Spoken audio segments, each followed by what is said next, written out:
Hello, welcome to another recording regarding my follow-up of the BlargF.mp4. I have made this multiple times and had multiple failures, but hopefully this will be the successful one. Regardless, uh, time to introduce the BlargF.mp4, why it was made. I made it on a whim, absolutely, just made it out, no purpose whatsoever. As for quality of it, it was garbage. Why? Because I had done so much and I lost a lot of work that day and I was frustrated. Those are excuses, of course, for something I should have done better. So, this is hopefully my attempt to redo what I've already done. Thank you for joining me. You can call me Kakashi, or Mayo, or Mayonnaise. I don't really care. Call me whatever.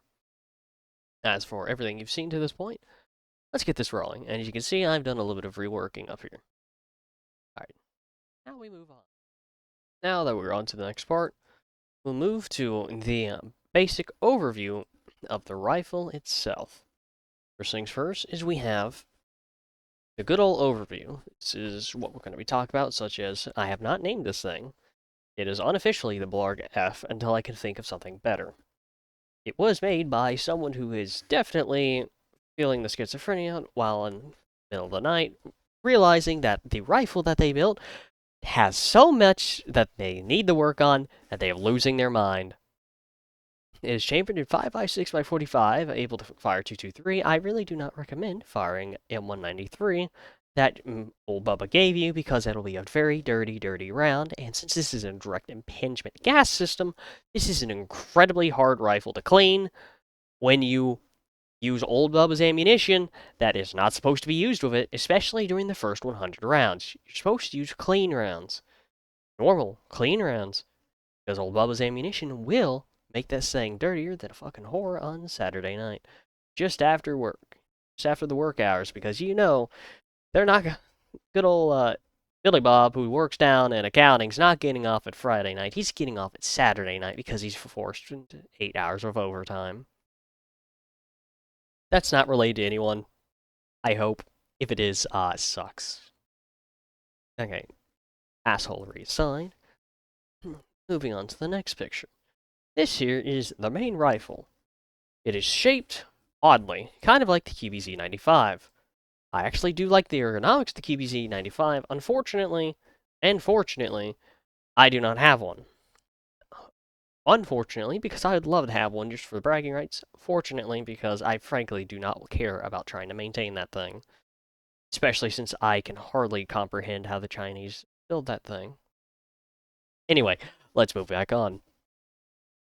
As you can see, it does have a foregrip because as I have short arms, it is nice to have a foregrip up there. I can rest my hand against the trigger well, but I prefer having more control.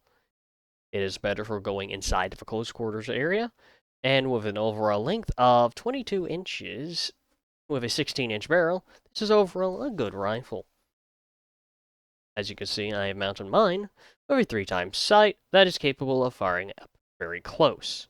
I have gotten used to it, which is how you should have all rifles.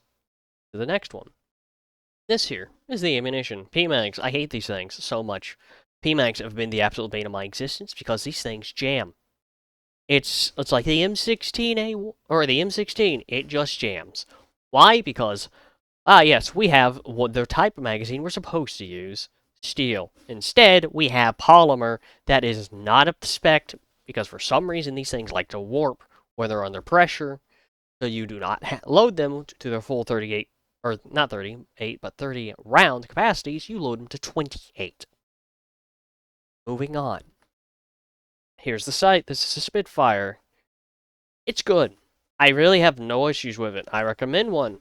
This is specifically for 55 grain rounds, which is a great cartridge round for M193. I do not use M193, and it still hits fine with 62 grain rounds, and it's still accurate. My only worry is do not tell anyone that this is a 3x sight while at the range, because someone is going to critique you for using a Spitfire, and why you're not using a red dot at a range. My astigmatism would like to argue about that. Next, here is the bolt. This is a big old warning I'm going to provide about these bolts. If you got one of the older ones with that bolt spring and the guide rod for it, you have to make sure that it's not the plastic ones. It should be steel like this one. I got a plastic one, and the first thing it did was it broke, and it jammed up the bolt. That means it would not load the first round after manually, but would not successfully move back to load the next round, but it would move far enough to reset the trigger. A shit situation. Especially if you're trying to do a range challenge where you need speed. Thankfully, I don't do that because I am a wimp.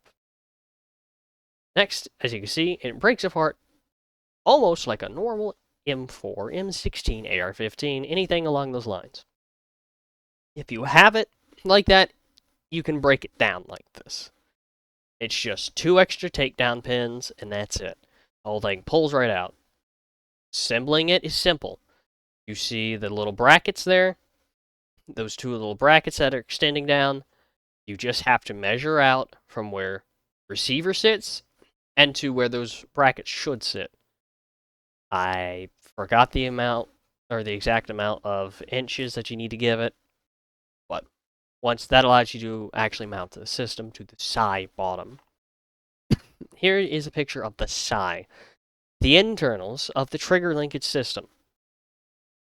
If you are not careful with a trigger linkage system like this, you're going to find out that there's some really fun quirks. The trigger moves directly back. That's how it works off those guide rails.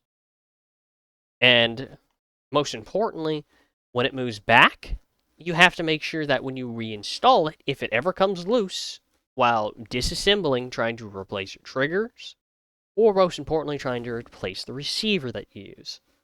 This uses most basic AR-15 receivers. I'm using an AM-15 there, which is a great receiver, but it needs to be able to have the trigger bar there removed, just so you can fit everything in there nice and snug. You can force it in with some cutting to the plastic. I don't recommend that. I've done it. I don't recommend it. Not worth your time. And as we can see, that is the simple parts of this godforsaken rifle that I have built. It is a simple, simple thing. And most importantly, it's fun to shoot.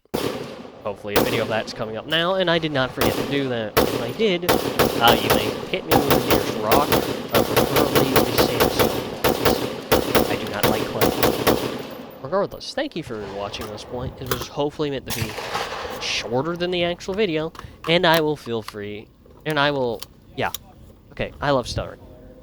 I will eventually show off that PP19 Stizen copy sometime when I'm able to legally put the stock on it. But in the meanwhile, you can see up above me, I have falsed the stock. That's not actually attached. How? Editing magic. Because it's in black and white, you don't know what's real. As for this, I hope you have a good day, good night, whatever time it is for you. Thank you for watching me, and for most importantly, if you're still here, please go to sleep. It's probably night where you're at, and you're probably hungover. That's the only reason why you'd watch this video. Thanks.